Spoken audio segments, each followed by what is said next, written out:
Yo, what's up, guys? Welcome back to another Chuz Reviews. And today I look like a lesbian transforming into a male. Anyway, I shouldn't make jokes like that. I'm pro-choice or whatever. um, Today we're gonna be reviewing. I almost forgot. We're reviewing Spider-Man, and the PlayStation 4 exclusive game. It came out in 2018. Same year as God of War. Same year as Red Dead Redemption 2. Um, Actually, I haven't done a review on either of those games yet either. But this is kind of a remembering of me when I played Spider-Man. Kind of just talk to you guys my experience with it, reviewing it. Because I played it a while ago. Watched some more videos on it recently. I remember it pretty well. You know, it's a good game. Everyone knows it's a good Spider-Man game now. I'm going to just break it down for you. Kind of give you my little inputs here. You know, you play as Spider-Man in college or Peter Parker in college. I recently also did an Arkham City review, you know, Batman. So I'm kind of in a superhero mood and kind of comparing the two, even though one's way later, you know, one's way older than the other one. Anyway, plays Peter Parker or Spider-Man. He's in college, a little bit beyond his life. Him and Mary Jane have already kind of split up, but she's still around in the game. And May's there, and yeah, I remember the story was pretty good. I remember the first half of it though kind of dragged out. I don't want to give too many complaints because I did like this game, but I've thought about complaints over time because it's not, you know, I'm gonna be straight up. It's not a 10 out of 10 game, even though it's one of the best superhero games I've ever played. It's probably, you know, I'm gonna be comparing it to Arkham City. It's got its good combat, just like Arkham City, with the everything flows together, but a lot more gadgets and abilities are used in fighting in this game. You know, against certain enemies that are out there. I remember it getting so overwhelming, kind of towards the end of the game. At certain facilities, you would kind of have to stealth around and do, and it would be fine. But there are some times where it'd be like just groups of people you can't just take out. You would eventually have to fight, and everyone just has guns and armor and rockets and like heat-seeking missiles. Like, I remember that shit was crazy, and grenades. It was very challenging, and I guess that's cool, you know. But it was just over the top to me. By the end of the game, I did not want to do all that side shit. Even though overall, some of the moving around throughout the city and doing the side shit is some of the funnest stuff to do. This is the funnest moving around superhero game ever. So, you know, swinging your web is better than gliding in Batman to me, anyway. Um, it was just a lot of fun. For, you know, you could just think about it, swinging webs probably better than flying or gliding. You know. Anyway, yeah, the combat was good. The story itself was pretty decent, but I would say the biggest comparison between the two and why I don't love the Spider-Man is if you played it and you might have even not really heard anything about, you know, a main villain of this game, because there's not really one. There's billions of villains. There's like, I remember them throwing so many villains at you. There kind of is a main villain by the end. There's probably two main villains, and but neither of them are really that significant or like, well, they are, but they just don't get their build up like they deserve. Well, they do, but none of them Mark Hamill, the Joker, man. I don't know. It's just something about this game didn't 100% like fulfill my, because I've always wanted to play as like Bruce Wayne, or like I want to be a superhero and the guy behind the suit, and you finally get that in this game.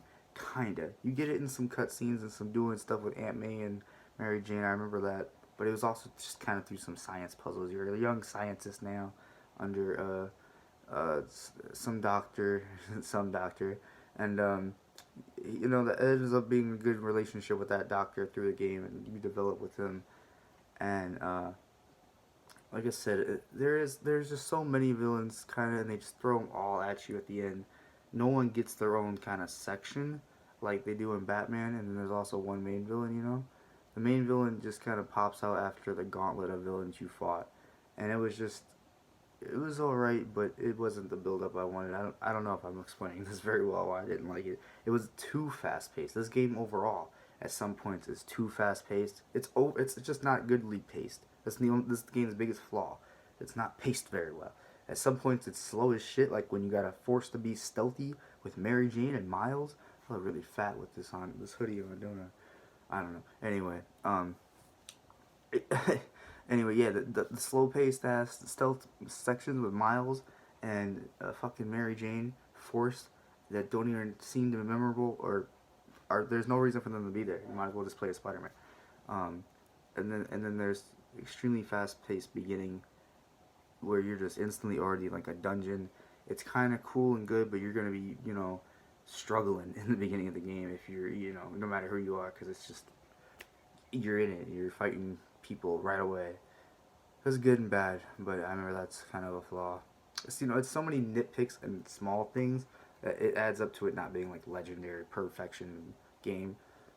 But overall, it's a good game. It has a good story. It is Spider-Man told in a different way, his story in a different way, but still very well.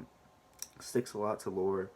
Does have it's a fulfilling story. It concludes itself, but a very interesting ending. And it's a game that knew they don't know if there's going to be a sequel, so they made it all to where they could do as much as they could in this one game.